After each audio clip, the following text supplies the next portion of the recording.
Kaixo eta ongi etorriak saio berri batera, gaur urriak 29 asteartea, bi elkarrizketa berriekin gatoz. Alde batetik Gorka Obejerorekin egongo gara, Stop HT zundaketak ekimenetik datorrena. Zundaketa lanak egiten hasia dira baimenik gabe eta honen inguruan hitz egitera dator. Eta beste alde batetik, Gurutze Santxorekin egongo gara, Iruñeko udaleko ingurumen heziketa teknikariarekin. Gurutze klima ekintzarako lantaldearen 4. edizioa aurkeztera dator. Baina hauekin hasi baino lehen goazen gure betiko edukiarekin.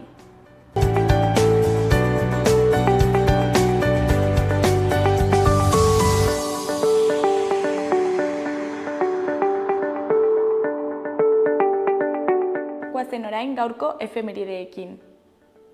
Gaurko egun batean, 1901 kolgoz anarkista exekutatu zuten, Ameriketako McKinley presidentea hiltzeagatik. Urte batzuk geroago, 1922an, Erromara iritsi zen Benito Mussolinik gidatutako alderdi fasistaren martxa. Egun berean, baina 1956an, Israelek Egiptori eraso egin zion, Britainia Handiaren eta Frantziaren laguntzarekin. Eta bukatzeko, 1974an, Iñaki Iparagirre eta kidea hil zuen Guardia Zibilak Pasaian, eta honek Jeronimo bera sargentua.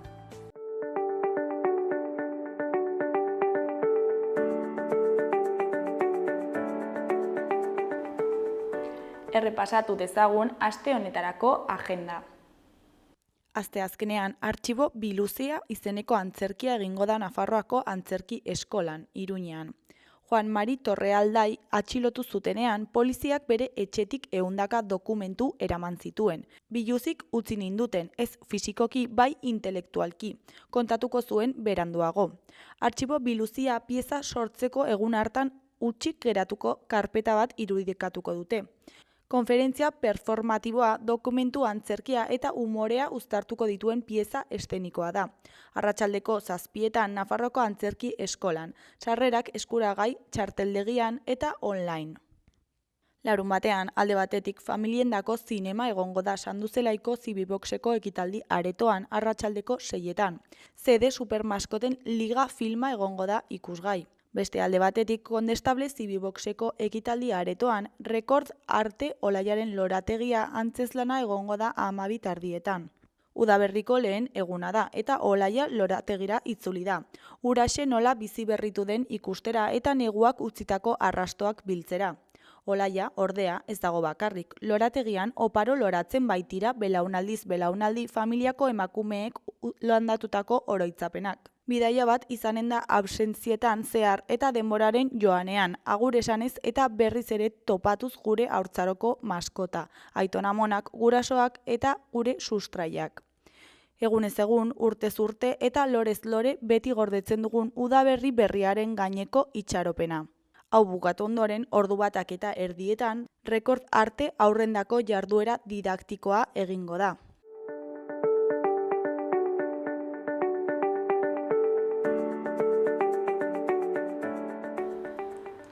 Ikus dezagun gaurko egunkarien azalek zer dioten.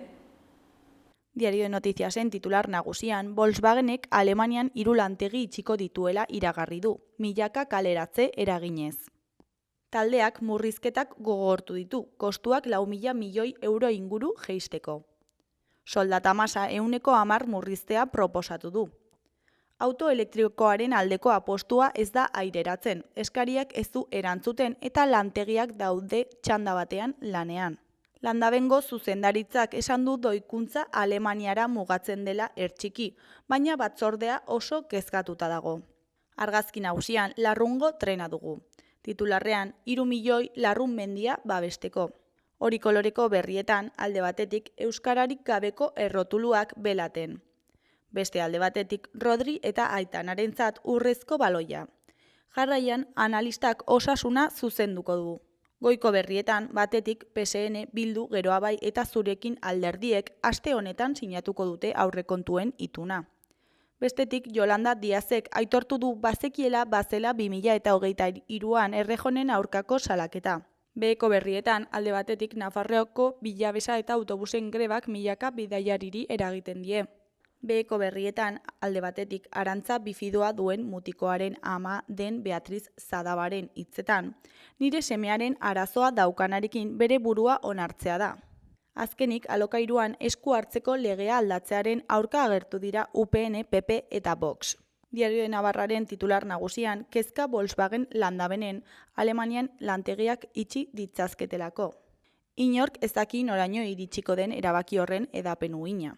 Argazki nagusian, Maria Herrera Isasi, Nafarroako Unibertsitate Ospitaleko Neurologiako iktusaren koordinatzaileak paziente baten mugikortasuna egiaztatu du. Titularrean, iktus baten osteko itxaropena. Nafarroako Unibertsitate Ospitaleko iktus unitateak 855 paziente tratatu ditu aurten. Eskuineko berrietan, alde batetik, gutxieneko zerbitzuek autobusen greba baretu dute. Beste alde batetik, 2023an Errejonen aurkako salaketa bat ezagutu zuela onartu du Diazek. Jarraian, 8 lagun atxilotu dituzte Iruñean 3 egunetan, etxabe eta etxebizitzetan sartzeagatik. Goiko berrietan, batetik, Larrunen, kremailera trenaren 100 urte. Bestetik, Rodrik ezustean eramandu urrezko baloia. Azkenik, Brian Budimir osasunaren gizarte hilgarria. Gararen titular nagusian, beharrak dituzten arren, EAJak eta PSEek uko egin diote EH Bilduren eskaintzari. Peio Otxandianok aurreratu du bere proposamenaren ikuspegi eta filosofiari eutsiko diotela irekiko den negoziazioetan. Pradales lehendakariak 15.728 milioi euroko aurrekontua iragarri du datorren urterako. Argazki nagusian, Eneko Goia Donostiako politika orokorreko udalbatzan atzo. Titularrean, Eneko Goiaren errezeta segurtasunaren aferari aurre egiteko, irmotasuna. Ezkerreko berrietan, goikoan, Atletiken berdinketa ordubete baino gehiago nagusitasunean jokatu ondoren. Behekoan, garraioaren grebaren irismenari buruzko balorazio desberdinak. Beheko berrietan, ezkerrekoan, Parisek 6 hilabetez luzatu ditu mugako kontrolak. Eskuinekoan berriz Asier Roblesen erreportaia dugu. Mende bateko behartutako anexioa. Berriaren titular nagusian, inoiz baino berotegi gas gehiago pilatu zen iaz atmosferan, baso zute handien eraginez. Munduko meteorologia erakundeak izurien urteroko txostena argitaratu du. Duela 20 urtetik inoiz baino azkarrago ari da pilatzen karbono dioxidoa atmosferan. Zuteek isuriak eragin eta basoen xurgatze ahalmena galarezi dute. Argazki nagusian, Gernikako azoka daukagu. Titularrean, hortua hortarrean salgai Gernikan. Urriko azken asteleneko azokak 251 postu izan ditu. Jendetza elkartu da azokan, ez ezik baita egun pasan ere. Beko argazkian, Kontseiluaren, Elaren eta Laben protesta Donostian. Titularrean, kabiaren euskara eskakizunen aurkako epaia salatu dute. Honen ondoko berrietan, alde batetik, Volkswagenek gutxienez 3 lantegi isteko asmoa du Alemanian. Bestetik Peio etxeleku dugu. Honen hitzetan, importantea da nire ondorengoak Ipar Euskal Herriko ekonomia eta errealitateak biziki ongi ezagutzea. Goiko berrian, Afaf Malainin Talebuia emanginaren hitzak ditugu. Osasun langile gisa neure egunerokoan ikusten dut arrazakeria. Euskal Herria Irratiaren titular nagusian bigarren greba egunaren aurretik itxaldia. Iruñerriko zenbait ikastetxeetan itxaldia egin dute gauean irakasleek. Goizeko lehen orduan kalera atera dira protestan eta pikete informatiboak eginen dituzte ikastetxez ikastetxe. 11etan manifestazioa eginen dute hezkuntza departamentutik abiatuta. Arratsaldeko 5etan izanen da bigarrena autobus geltoki zaharretik. Eskuineko berrietan, goikoan Lab sindikatuko Josu Arraizen hitzetan, itota gaude irakasleok. Fundamentuzko proposamena nahiko genuke jaso. Ikastetxez ikastetxe arituko dira irakasleekin batzartuta egoeren berri eman eta haien ikuspegia zein den aztertzen. Itota daudela diote irakasleek, euren lana ez da eskola orduetara mugatzen eta denera iristeko ezintasuna dagoela argi geratu da. Azaldu du Lab sindikatuko ordezkari Josu Arraizek. Bekoan Iñaki Landa irakaslearen hitzetan, Jimenok atzera egin du azken proposamenarekin. Iturramako institutuko irakaslea da Iñaki Landa. Itxialdia egin du atzotik ikastetxean irakasleek bizi duten egoera salatzeko. Mahai gainean jarritako proposamenarekin lan zama handitu egiten digu Jimenok. Ikasleek dituzten beharrak asetzera ez direla iristen nabarmendu du. 33 ikasle izanda ezin haiek dituzten arazoak konpontzera ailegatu.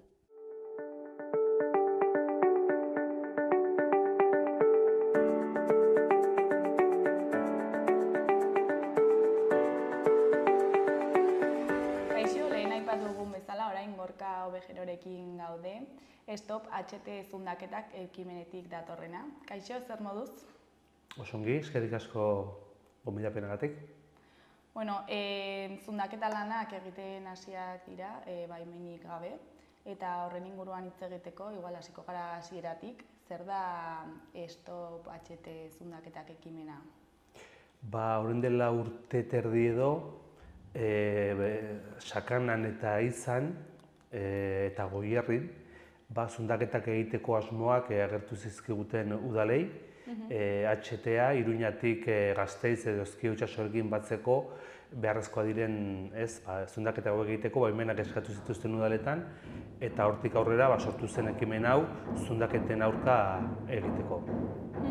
Eta zergatik sortu zenuten ekimen berri bat, daude ja hainbeste ekimenez, HT-aren... Badaude HT gelditu elkarlana zena, gaur egun HT gelditu Nafarroa da, eta gero sortu izan dira eskualdetan HT-ren aurka eta batez ere trenaren aldeko plataforma herritarrak, ez? Adibidez, Sakanan, Tafaiherrian, Izaholtzan, ez? Nolabait ere, ikusi izan dugulako HTA aurrera doan heinean betiko trena baztertzen eta zaharkitu hausten joan direlako. Orduan sortu dira plataforma horiek ere. HT-aren problematika aspalditik dator, ezta? Noiz sortu zen hau? Berez, Euskal Herrian 1993an sortu zen HT-ren aurkako asanblada, hori izan zen lehenbiziko taldea. Eta iparraldean, Ipar Euskal Herrian, KADE ingurumenaren aldeko taldea sortu zen. Orduan, borroka honek, 30 urte baino gehiago daramazki Euskal Herria. Eta zergatik zeintzuk dira zuen arrazoiak honen aurka? HT-ren aurka egotea nahiko erraza da, ze azkeneko urteetan HT-ri bideratu den diru guztia betiko trenari kendu zaiona izan da, ez? Ikusten dugu Barcelonako aldirietakoak edo zerkania ze arrazoa dituzten, Madrilen, eta gero landa eremua erabat utzita dago trena. Kotxe pribatua bultzatzen ari dira, ez? Nafarroan, badaramazkigu 60 urte esaten, bide bakarra dago eta bikoiztu egin behar zela, Kastejondik Altsasura bakarri dago norabide bat, bi aldetara, baina bia bat. Orduan, ikusten dugu nola betiko trena erabat uzten ari diren, geratokiak eta geltokiak izten, eta gero HTA bultzatzen, soilik oso hiri handiak batuko dituen zerbitzu emateko, ez? Eta inoiz ez ditu merkantziarik eramango salgaiak. Politikoak esango digute, Nafarroan behar dugu abiadurendiko trena, salgaiak, Europara ateratzeko gezurra. Espainian, 1982an Madrid-Sevilla linea mustu zuten, inauguratu, esaten dugu, mustu zuten, eta ez du segulan eraman merkantziarik. Orduan bakarrik, bidaiariak oso hiri handien artean eramateko erabiltzen den tren esklusibo bat da. Horregatik gaude horren kontra. Eta beharrezkoa iruditzen zaitzue HTA bezalako inbertsio bat edo proiektu hain handi bat egitea? Ez, zuzen ere ez dugu ikusten beharrezkoa. Batez ere hori, soilik eta bakarrik oso azkar iritsi nahi duten pertsonentzako da. Adibidez, Madrid eta Barcelona hegazkin zerbitzuak nolabait ere konpetentzia egiten diete, eta igual horretarako izan daiteke onuragarria. Batzuk esaten dute hegazkina oso kutsakorra dela eta abiadura handiko trena erabili behar dela. Baina hori bakarrik da distantzia nahiko handietan eta hiri oso handien artean. Guitz egiten ari gara, nahi badugu landa eremua jendea bizitzen jarrai dezan, aldirietako zerbitzuak, hiri handietan, zerkaniaz, langile jendeak erabiltzen duena, hori dena ez da bateragarria diru guztia HT-ko proiektuetan jarraitzen baldin badugu. Gastatu, barkatu, eta mantenimendua. Mantenimendua oso garestia da. Urtean, kilometro bakoitza, HT kilometro bakoitzak, 100.000 euroko mantenimendua dauka. Eta tunela baldin bada, 200.000 euroko mantenimendua kilometroko, izugarria. Eta infrastruktura jartzea ere oso garestia. Claro, bai, hor dago konstruktorak, zementerak dituzten negozioa, ez? Plataforma berri bat egiten dute, sarraski medioambientala handia da, eta gainera herrietatik ateratzen da, beraz ez du inongo zerbitzurik ematen, ez? Eta abiaduraren aldetik ze hobekuntza suposatzen da egingo dela? Zenbat aurreztuko duzu abiadura handiko trenari? Hori da, joaten bazara Bartzelonatik Sevillara, aurreratuko duzu ordu desente, baina Euskal Herrian adibidez, esaten zuten, Gasteiztik Bilbora 7 minutu aurreratuko zuela, edo 9, eskandalagarria zen, ez? Azkenean, ohartu zaitezte, HTA hasten denean hartu behar duela abiadura handi bat, eta gero hasi behar da frenatzen. Distantzia ez oso luzeetan, ez da oso eraginkorra. Beraz ez du merezi hainbesteko... Guretzako ez du zentzua handirik hori, ez? Gaur egungo trenbideak pixka bat hobetuta, hainbat kurba, hainbat tunel hobetu ezkero, abiadurak dezente igotzen dira, eta nahikoa da 180, 200 kilometro orduan joatea, ez? Ez duzu joan behar 250, 300 Guretzako hori gainera kriston kontsumo energetikoa ere ekartzen du. Eta abiadura horretan joateko, maldak oso txikiak izan behar dira, gainbeherak, esaten direna, ez, trenarena, eta kurbak ere oso handiak. Eta honek asko sarraskitzen du ingurunea, ez. Akuedukto eta tunel pilo bat egin behar dira, hain zuzen joan behar duen tren honen dako. Eta naturan, Nafarroan, zer eragin izango du honek? Herriberan ematen duela nahiko laua dela eta nahiko erresa, edozen sartzen bazarete interneten eta argazka ikusi, guartzen zara zelako zabalgunea hartzen duen obrak eta ze akuedukota egiten dituzten. Orain Tafaiatik aurrera, sarraskia izan behar da izugarria. Ze hori Puello aldean, Barasoain, Gariñoainen, kriston tunelak eta egin beharko dituzte, zabortegiak, 14 zabortegi sortu behar dituzte, eta gero Sakana bezalako bailara batean, hain estua dena, Aralar parke naturala eta Orbasandia parke naturalen artean dagoen eremu estu horretan bizi garenak, zein Sakandarra naiz, egingo digute, hor dago autobia, betiko trena, herrien arteko bideak, eta gero beste plataforma berri bat egin nahi digute, ez? Sarraski itzela.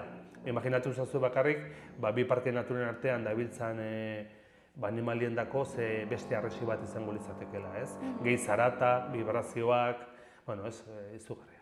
Gero ere, trena pasako den herrien infrastruktura guztiz aldatuko da, ez? Nire herrian adibidez aldatuko da, kenduko dute orain pasatzen den trena, eta jarriko dute hortik errepide bat, eta orduan itxiko dute herri osoa, eta ezingo da handiagoa egin herria. Hori gertatzen da makro azpiegitura guztiekin. Ni Arbazuarra naiz, Arbazukoa, eta badugu ibaia du beldea herriaren ondoan, eta autobia bertan egin dugute. Guri ez digute eraikitzen uzten. Erabat baldintzatu dute gure bizia, ez? Eta Sakana bezalako toki batean, edo Iza eta Oltzan, herri txikia garenak, pasatzen da ondotik, baserritatik, herrietatik, berdin zaie, herri txikitxoak azkenean pixka bat guk esaten dugu, geroz eta gehiago nabaritzen dela hiriguneetako diktadurari, ez? Nik Urbiota ditzen dira. Urbioten diktadura, jende gehiena hor bizi da, eta landa eremuak gara besterik gabe zabortegiak, almazen nuklearrak, granjak jartzeko, ez? Orain badakizue berriztagarrien aitzakian zenbat haize errota eta eguzki plake baratzak egin nahi dituztela, ez? Eta hori dena, gainera esaten despopulazioaren kontra egiteko, ez? Guztiz alderantzizkoa denean. Eta zuek ekimenetik oraingo trenaren birmoldatzearen alde zaudete? Bueno, hor hainbat talde daude, batzuk alternatiba batzuk aurkeztu dituzte, beste batzuk HT gelditu bezala ez du ikusten beharrezkoa aldaketa gehiegirik, baina bueno, hor Sustraiak Erakuntzak bere garaian egin zuen garraioa sustatzeko eta eskualdeko eta hiriguneetara joateko badako garraio bidaiarendako hobekuntza bat, Sustraiak egin zuen, egin dute Tafalla, Sakana, Lautada, Oltza, Arabako Lautada eta Mendietako plataformek egin dute beste proiektu bat ingeniero batzuekin. Izakoak ere badute beste alternatiba bat, osea, norabait ere eskualdetan bizi garenak HT plataforma bat berri bat egitearen triskantza hori saihestu nahi dugu eta planteatzen ari gara hainbat alternatiba desberdin azkeneko urte hauetan. Beti ere HTA baina askoz ere merkeagoak eta askoz ere sustraituagoak daudenak eskualdean, HT bezalako azpiegitura mamotreto bat pasatu eta zerbitzurik ematen ez duena baino. Eta beste eskualdeetan nola dago HTaren kontua? Bueno, Ipar Euskal Herrian, 2052 urte arte HT-rik ez dutela egingo onartu zuen Frantziako gobernuak. Batez ere, iparraldean oposizioa aurkaritza oso potente izan delako, eta Hego Euskal Herrian, badakizue Euskal Autonomia Erkidegoan nahiko aurreratuta daude obrak, hala ere, obrak esaten dugunean, akuedukto bat egiten baduzu, edo plataforma zementuskoa, hori aurrekontuaren 95% edo izan daiteke.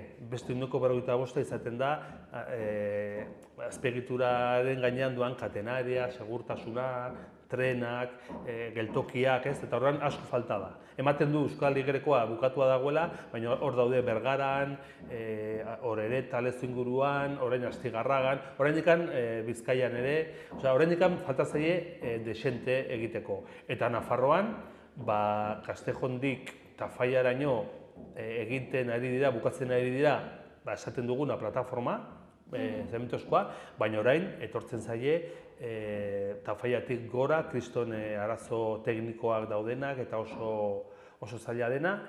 Iruñan geltoki berri bat egin nahi dute, San Jorgekoa berritu beharrean Etxabakoitzera eramanen dute, pelotazo inmobiliero bat egin nahi zuten bere garaian, orduan atzera bota zuten, horrek ere urteak eta diru pilo bat behar du, eta gero Iruñatik Gasteiz edo Ezkio itsasora batzeko, hor dago gaur egun dagoen borrokari, ez? Zundaketak egin nahi dituzte, gero proiektu bat egin ahal izateko, eta gu hortan gaude kontra borrokan.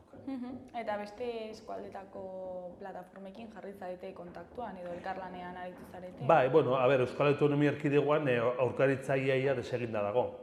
Hori ere esan behar dugu, HT proiektua nolabait ere proiektua egin onartu desjabetzak egin direnean eta akueduktoa edo tunela egiten hasten denean, jendea pixka baia potxo egiten du, ez?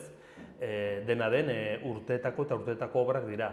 Eta agian zaila da gelditzea, baina agian geldituko dute aldaketa klimatikoak eta aurrekontu falta, ez? Orduan, Euskal Autonomia Erkidegoan nahiko jende gutxi dago, badaude taldeak Lezo Orereta inguruan, Bilbo Basaurin, eta nuna ditzen da, bai, Abadin ondoan, ez etortzen izena orain herriarena. Eta indartsuena gaude Nafarroan, egia esan. Hemen badaude trenaren aldeko plataformak eta HT gelditu Nafarroa, gehi Sustraiak Erakuntza taldeak. Hemen Nafarroan eko bihar. Eta zundaketen arira, zer gertatu da azkeneko 24 orduetan? Bai, igual jendeari bergogoratzeko urte tardiko atzerapena lortu dugu, ez diogulako udaletatik baimenik eman, eta hori dela eta gure politiko demokratiko hauek esan zuten, ez badigute ematen, guk behartuko ditugu horiek ematea, ez? Orduan, urgentziazko formula erabiliz, badirudi ez diotela udalari baimena eskatu behar obra bat egiteko, zundaketa obra. Eta gainera, udalek lur komunaleko baimena ematen ez badute, edo jabe pribatuak uko egiten badiote beraien lurretan zundaketa egiteko, orduan aldi baterako okupazioak egingo dituztela esan dute. Eta Otxobiko kontzejuan hori gertatu da. inongo baimenik eskatu gabe, udala informatu gabe, hasi dira zundaketa bat egiten, Renfe edo Adifen lurretan. Lurra hauek ez dira ez kontzejukoak, ez udalarenak, ez pribatu batenak. Badira, trenbide ondoan dagoen bide baten ondoan egiten hasi dira zundaketa. Baina ez dute norabait ere justifikatu udalaren aurrean urgentziazko prozedura bat dela, ez? Orduan, guk uste dugu ez daudela era legal batean ari. Hori prozesu bat jarraitu behar du, ez? Bai, klaro, zuk esaten baduzu bitu, ez dakit zein arau edo lege hartuta urgentziazko obra bat egin behar dut, beraz ez dizut udal baimena eskatuko, baina esan beharko dizut urgentziazko obra bat dela, ez? Ez duzu esan, Txibitek, prentsaurrekoan gure Nafarroako lehendakariak esan zuenez, urgentziazko prozedura erabiliko zutela, nik egiten dut ez zuk informatu beharko duzu udalari zeren gainean oinarritzen zaren obra hori hasteko. Hori da, nolabait ere salatu izan duguna egun hauetan. Eta honen aurrean zer egitea pentsatu duzue? Bihar prentsaurrekoa emanen dugu Etxarri Arranazeko kulturetxean, nolabait ere guztia salatzeko, jendea adi egoteko, guretzako HTren obra gazten dira hain zuzen zundaketekin, ze zundaketen arabera nolabait ere proiektu informatiboa abiatzen dute, eta hori izango da gero proiektu definitiboa egiteko lehenbiziko urratsa, ez? Orduan guretzako HTren aurkako borrokan orain da momentua zundaketak gelditu eta HT proiektu hau bertan behera uzteko. Eta nola ikusten duzu kontua, nola uste duzu evoluzionatuko duela egoera? Bueno, zaila da, hemen zuk imaginatu politikoek dirutza izugarria ematen dietela eraikuntza enpresei eta zementerei. Eta gaina lortu dute, Espainiar estatuan, jende guztia, guretzako HT dena, Espainia badakizu, alta velocidad espainola dela. Jende guztiak uste du, onuragarria dela, eta bere hirira etortzea ekonomia suspertuko dutela. Badaude dozenaka ikerketa ekonomiko, mugikortasunaren aldetik, demostratzen dutenak etortzea ez duela onura ekonomikorik hartzen. Baina jendeak hori barneratu du. Orduan, jendeak eskatzen ari zaio bere politikariei ekartzazue eta gastatuzazue diru pile hori, honetan, beste gauza batzuetan baino, ez? Orduan, zaila da hau gelditzea. Azkenean, interes, badakizu, alderdi politiko batzuetako zuzendaritzak estuki daudela lotuta enpresa hauekin. Orduan, zuk diru publikoak enpresa pribatutara pasatzea eta jendeak hori nahi izatea, pastele handia da, ez? Denaren, Sakanan, Izan, Oltzan, Lautadan eta Goierrin, gehiengo batek, bai jendea, bai udalak, erabat kontra daude honekin. Orduan, aukera galditzeko borrokatuko gara, baina interes ekonomiko eta politiko handia daude atzetik. Bueno, Gorka, bukatzeko ez dakit zerbait gehiago komentatu nahi duzun, edo jendeari zerbait esan? Bai, animatu nahi ditugu asteburu honetan, badakigu zubia dagoela, eta gau beltza, Halloween eta lako gauzengatik, baina azaroaren 2an Iturmendi eta Bakaiko artean mende martxa bat egingo dugu, zundaketei bisita egiteko, 9:30 Iturmendin hasiko gara, Bakaikutik pasatuko gara, eta bazkaria egingo dugu Urdubitatik aurrera Iturmendin. Baditzen ditugu HTren aurkako jendeari animatu dadila larunbat honetan txango honetara. Bueno, gonbidapena luzatzen dugu, ea norbait animatzen den, eta zuri eskerrak eman gurekin hitz egiteko tartetxo bat eratzeagatik eta gai honen inguruan azalpen hain ona emateagatik. Eskerrak zuei aukera emateagatik gure borrokaz hitz egiteko. Bueno, ondo segi. Eskerrik asko.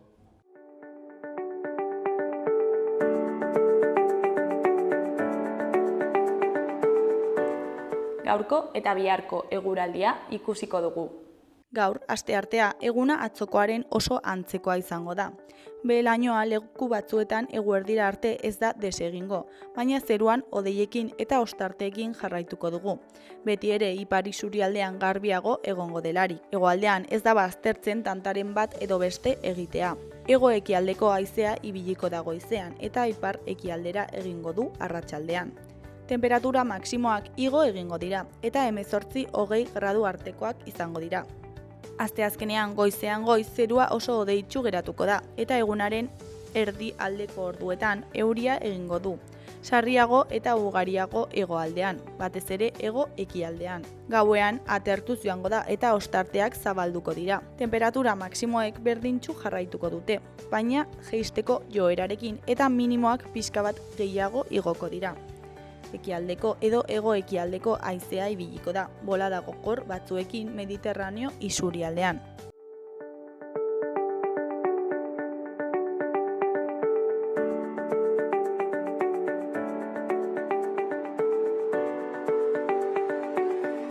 Kaixo, esan dugun bezala orain Gurutze Santxorekin gaude. Kaixo, zer moduz? Arratsaldeon ongi eta zuek. Oso ongi. Pasaren ostegunean abiatu ziren Iruñeko udalak antolatzen dituen klima ekintzarako taldeak, ezta? Eta zertan datza hau kontatu guzu pixka bat? Bai, hori da. Hau herritarrei zuzendutako ekimen bat da, klima ekintzarako taldea. Dagoeneko 4. edizioa dugu eta talde honen helburua edo xedea da nolabait parte hartzen duten pertsona hoien ekintza sustatzea, ekintza individuala, baina batez ere ekintza kolektiboa bizi dugun klima larrialdiaren aurrean. Eta zergatik sortu zen hasiera batean ze beharra asetzeko? Aipatu bezala, gaur egun klima larrialdi egoera batean bizi gara, hori hainbat txosten zientzialariek babestutako hainbat txostenek esaten dute eta ikusten dugu instituzioen edo administrazioaren lanaz gain badagoela herritarren aldetik lana egiteko behar hori eta eskutik joateko beharra, pixka bat egoera honi aurre egiteko eta beste egoera batean hobeki bizi ahal izateko. Eta hau 4. edizioa da, urtero egiten den zerbait da? Bai, orain dela 4 urte hasi ginen eta dagoeneko 4. edizioa da bai. Eta zer nolako bilakaera izan du honek 4 urteetan zehar? Aurtengo berrikuntza bilakaera aipatzen duzun horretan izan da, orain arte Arrotxapean egin izan dugula, Ingurumen Hezkuntzarako Museoa, eta aurten emakumeen etxera hurbildu gara, nolabait kolektibo bati zuzendua bideratu nahi genuen aurten, ikusteko nola funtzionatzen duen, hala ere irekia dago herritar guztientzat. Eta harreraren aldetik zer moduz joan da? Lehenbiziko saioa izan genuen lehengo astean, eta ongi, harrera polita izan du, beti ere talde anitza daukagu, baina oraindik ere plazaren bat gelditzen da, oraindik norbaitek izena eman nahiko balu. Eta beste edizioetan, nola joan da harrera?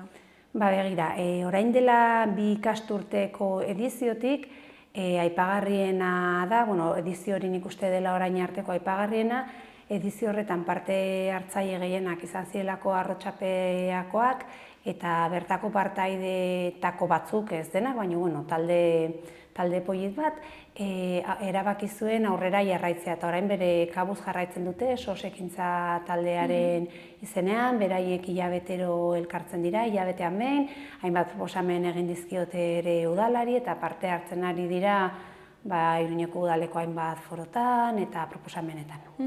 Ze urtero taldeak, partaideak aldatzen dira?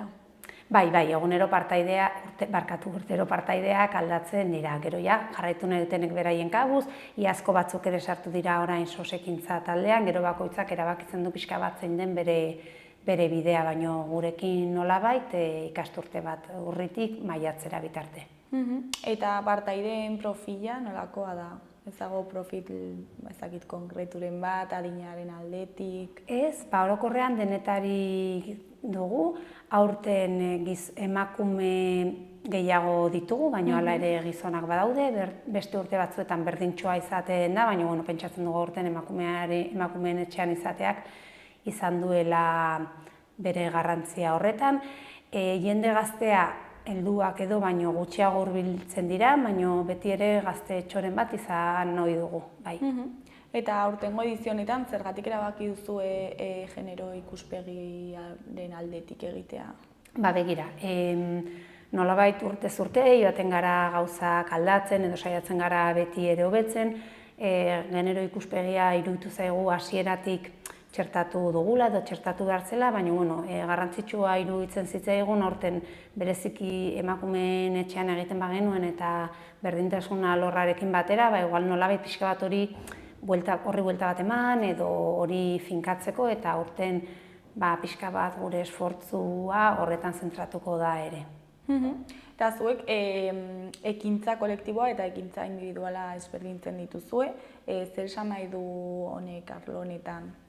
Ekintza individuala izan daiteke bakoitzak bere etxean ezakit nola argia itzaltzea edo txorrota istea edo momenturen batean kontsumitzen duen argindarra izatea energi berriztagarrietako jatorria duena eta ekintza kolektibo bat izango litzateke, adibidez, komunitate energetiko baten kide izatea edo kontsumo elkarte bateko kide izatea.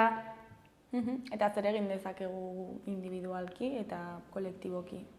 Hainbat ekimen daude bai individualki eta kolektiboki egin daitezkenak. Edizio guztian zehar gai alor ezberdinetan identifikatzen ditugu, saiatzen gara ikusten, eta hortik aurrera bakoitzak aukeratzen du, zein egin dezaken, zein egin nahi duen, eta azken finean bakoitzaren hasierako puntua ezberdina da, eta gauden puntu horren arabera, gauza ezberdinak aukeratuko ditugu ere. Baina ezberdinak dira individualki edo kolektiboki egin ditzakegunak, eta garrantzitsua da aipatzea kolektiboki egiten ditugun horien eragina askoz ere handiagoa dela individualki egiten ditugunak, baino garrantzitsuak badira ere. Eta individualak gero kolektiborako bidean daude edo normalean inork ez du egiten kolektiborako saltoa individualetik pasa aurretik, ez? Normalean ekintza kolektiboak egiten dituztenek, individual horiek txertatuak dituzte. Orduan, ikastaro edo ekimen honen proposamena hilabetekoa da, baita ere hilabeteko tarte hori probesteko saioan ikasitakoa barneratzeko eta aldaketa horiek txertatu ahal izateko. Eta gaiaren arabera, individualetik kolektiborako jauzia izanen da errezago edo zailagoa, baina beti aukera dago gai guztietan ez, kolektiboki aurrera pausoak egiteko. Eta zein da taldearen dinamika? Orokorrean badugu hasierako aurkezpen saio bat, izaten dela lehenbizikoa, itxierako saio bat, eta gero tarteko saio horietan gai ezberdinak jorratzen ditugu. Energia dela, mugikortasuna dela, elikadura dela, kontsumoa dela, orduan lehenbiziko egiten dugu gai horien inguruko hausnarketa moduko bat edo argazki bat atera zein da horren egoera, eta gero horren inguruko alternatibak ezagutzen ditugu, maila individualerako eta kolektiborako, bakoitzak nolabait erronka horiek hartu ahal izateko. Eta tartean ere, saio horietarako ekartzen ditugu pertsona ezberdinak horiek aditzera emateko, edo espazio ezberdinak ere bisitatu ditzakegu. Eta gero badago ere beste saio bat, esperientzia kolektibo ezberdinak ezagutzen ditugunak, beraien parte hartzaileen eskutik ekartzen ditugu. Hori ez, energia komunitate bateko kideak edo kontsumo taldeko kide bat, edo mugikortasun kooperatiba batekoa, etxeen kooperatiba batekoa, banka etikoa eta hola, eta pixka bat aurkezten dira ekimen horiek. Eta edizio bakoitzean, hasieran finkatzen dituzue helburu konkretu batzuk? Ez, lehenago aipatu den bezala, helburuak bakoitzak finkatzen ditu. Ze guk finkatuko bagenitu helburu berdinak denontzat, batzuentzat gehiegi izan litezke eta beste batzuentzat gutxiago. Orduan ikusten dugu bakoitzak bere neurrira egokitu behar dituela helburu horiek. Eta esan dugun bezala, aurreko ostegunean lehenengo aldiz elkartu ziren lan taldea eta zer moduz joan zen? Egia esan pozik geratu zen lan taldea, ze gainera lehenbiziko saioan etortzen dira denak pixka bat bakoitzak imaginatzen du modu batean, baina gero realitatea bat dator edo ez, Eta egia esan saio polita izan zen, izan genuen ere iazko partaide bat, pixka bat bere lekukotza pasatuz, kontatu zen izan zen bere esperientzia, hori ere polita da, pixka bat elkar ezagutu, eta gero genuen pixka bat dinamika bat ere ezagutzeko ingurumena eta generoaren arteko lotura, ezinbestekoa dena, baita ere jarduera individualak eta kolektiboen pisua ezagutzeko beste dinamika bat. Orokorrean dira dinamika parte hartzaileak, bai, ez da izaten hitzaldi bat eta entzuteko, baizik eta parte hartzeko. Eta taldea momentuz zer moduz? Egia esan oso itxura ona, eta aurten adibidez aipagarriena lehen esan dut emakume gehiago daudela, baina horretaz gain ikusi dugu aurten hurbildu diren partaideak, badirela hainbat, partaide horietako hainbat, mugimendu sozial ezberdinetan parte hartzen dutela. Orduan, uste dugu hori positiboa dela, klimakintzako taldeak beste talde batzuetan oi hartzuna izan dezakela iruditzen zaigu eta, hala bedi. Eta nola lotuko duzue genero ikuspegia klimarekin? Nola lotzen dugun genero? Datuak ikusi besterik ez dira, ez? Edozein ingurumen arazoren aurrean ikusi behar da beti nork pairatzen dituen gehiago, eta kasu horretan beti gaixotasunak direla ingurumenari lotuta, emakumeak izaten dira, edo ur eskasia daudenean, lehortea daudenean, emakumeak dira azkenean gehiago jasaten dituztenak ingurumenaren gaineko inpaktu horiek edo klima aldaketaren gainean, eta aldiz erreparatzen badiegu adibidez ofizioi edo lanei, klima eragin handiena duten lanetan ez daude emakumeak, baizik eta gizonezkoak ari dira horietan, ez? Orduan hori da abiapuntu gisa, pixka bat hausnarketarako ideia, ez? Eta gero baita ere zaintzaz ari garenean hizketan emakumeengan, erortzen da, zaintzaren esparru gehiena emakumei dagokigu, eta ez pertsonena bakarrik, baizik eta malurra edo lurraren zaintzaz ari garenean, antzeko zerbait ikusten dugu. Eta noiz elkartuko da hurrengoan lantaldea? Saio guztiak aipatu bezala hilabetea hemen dira, aurten ostegunetan elkartzen ari gara, 6-etatik 8-etara emakumeen etxean, gehienetan uste dut hilabeteko 3. osteguna izanen dela, eta beraz hurrengoa azaroaren 21 izanen da. Eta oraindik parte hartzeko aukera dago, ezta? Hori da, azkeneko plazak geratzen zaizkigu, eta hemendik hurrengo saiora bitarte, izena dago oraindik ere, aukera dago oraindik ere izena emateko. Eta zenbateko taldeak dira? Normalean gehienez jota 25 taldeak dira. Eta orain gutxi gora bera zenbat daude? Baditugu 5-7 plaza. Eta izena emateko zer egin behar da?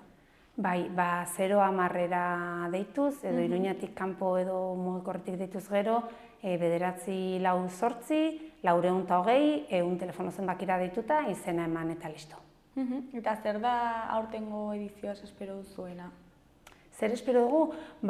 Aurten guk lantalde bezala espero dugu pixka bat genero ikuspegia txertatzea, baina ez hori bakarrik, bereziki ere egin nahi dugu lan bat pixka bat ikuspegi eurozentrista alde batera uzteko eta pixka bat ikuspegi globalagoa izateko, eta aipatu bezala aurten ikusteke dago mugimendu sozial ezberdinetakoak diren kide horiek ea ze gaitasun duten oi hartzun gisa edo bozgorailu gisa beraien mugimendu horietan, hori ere interesgarria izango da aurtengo ediziorako. Eta nola ikusten duzuen Nafarroako kontzientzia klimaren inguruan? Orokorrean, gai honen inguruan ikerketak egiten direnean eta gaur egun jende gehienak badu kontzientzia, badu ezagutza, baina gero arrakala handia egoten da, dakigun edo daukagun informazioaren artean eta gure bizimoduaren artean. Arrakala handia hor ikusten da. Baino esango nuke, ausartuko nintzateke esatera, arrakala hori ez dela bakarrik pertsonetan, baizik eta askotan ere administrazioan bertan, ez? Daukagun ezagutzatik, gero egiten den horretara. Orduan, arrakala hori pixkanaka gainditu beharrekoa da. Osea, informazio asko dago, baina ekimen gutxi edo ekintza Bai, gutxi. edo gero jarduerak ez datoz bat daukagun informazioarekin, ez? Orduan hori da gainditu beharreko arrakala bat. Eta talde hau izan daiteke horretarako pauso bat. Bai, zalantzari gabe beti ere pauso bada, eta guk ere pentsatzen dugu egoera honi aurre egiteko ezinbestekoa dela bai administrazioa, baino bai herritarren parte hartzea eta lana, eta eskutik egitea, eta horretan saiatzen ari gara. Gurutzeia bukatzeko, ez dakit zerbait gehiago komentatu nahi duzu, jendeari zerbait esan.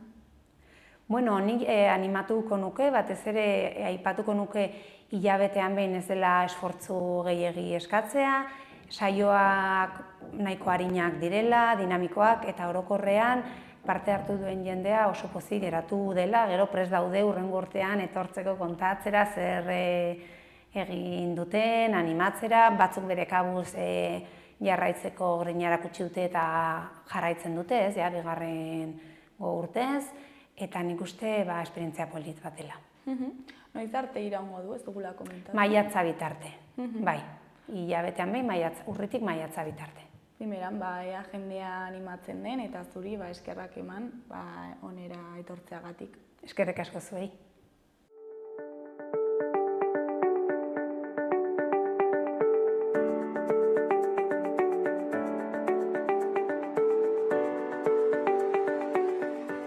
Gaurkoz hau izan da dena, bihar itzuliko gara eduki eta elkarrizketa berriekin. Ondo segi, agur!